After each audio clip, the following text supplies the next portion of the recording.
नमस्कार, मी सहयोगिता आणि आपण पाहत आहात विदर्भ सत्यजित लाईव्ह न्यूज। पाहूया आजची विशेष बातमी। मेहकर मतदारसंघात विकासाची गंगा खंडित होऊ देणार नाही, माजी आमदार संजय रायमुलकर साहेब। देऊळगाव साखरशा येथे 50 लाख रुपयांच्या विविध कामाचं भूमिपूजन। आपण पाहत आहात विदर्भ सत्यजित लाईव्ह न्यूज। आमचे मुख्य संपादक उद्धव फंगाळ यांनी दिलेल्या माहितीनुसार मेहकर तालुक्यातील देऊळगाव साखरशा येथे जवळपास 50 लाख रुपये किमतीच्या विविध कामाचं भूमिपूजन माजी आमदार संजय रायमुलकर साहेब यांच्या हस्ते 16 जानेवारी रोजी करण्यात आलं। यावेळी नारायणीपुरी संस्थान पेवर ब्लॉक 20 लाख रुपये, शादीखाना 20 लाख रुपये, स्मशानभूमी पेवर ब्लॉक 10 लाख रुपये अशा 50 लाख रुपये विकास कामाचं भूमिपूजन करण्यात आलं।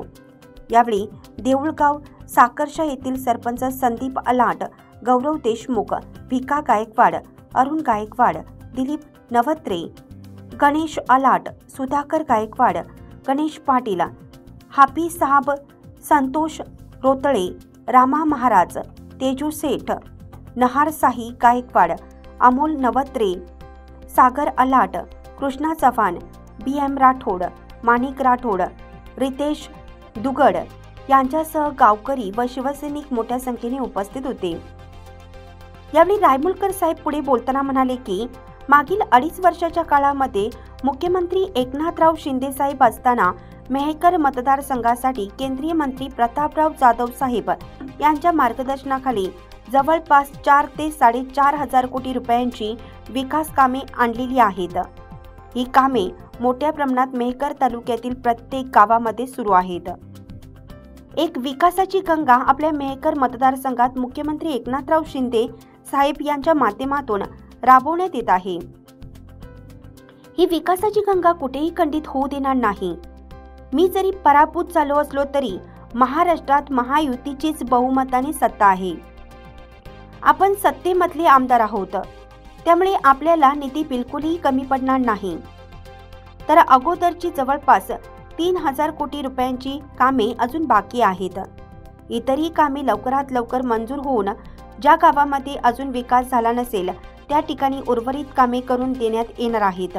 त्यामुळे माझी मायबाप जनता अगोदरही माझ्या सोबत होती, आताही आहे व भविष्यातही राहणार आहे। मी माझ्या मायबाप जनतेच्या सेवेसाठी पराभूत जरी झालो असलो तरी सुद्धा कुठेही कमी पडणार नाही। तुमच्या सेवेत अहोरात्र तयार आहे।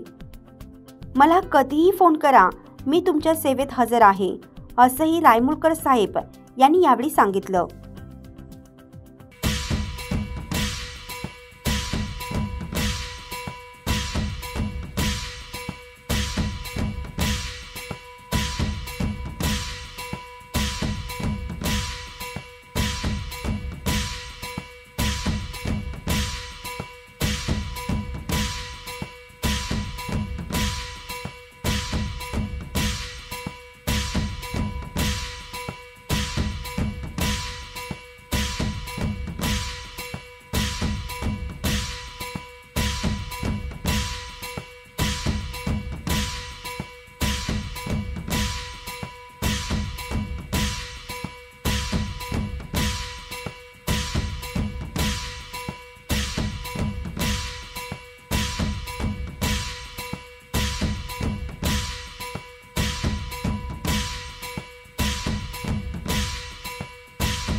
बातमी आवडल्यास लाईक करा, शेअर करा आणि सबस्क्राईब मात्र नक्की करा.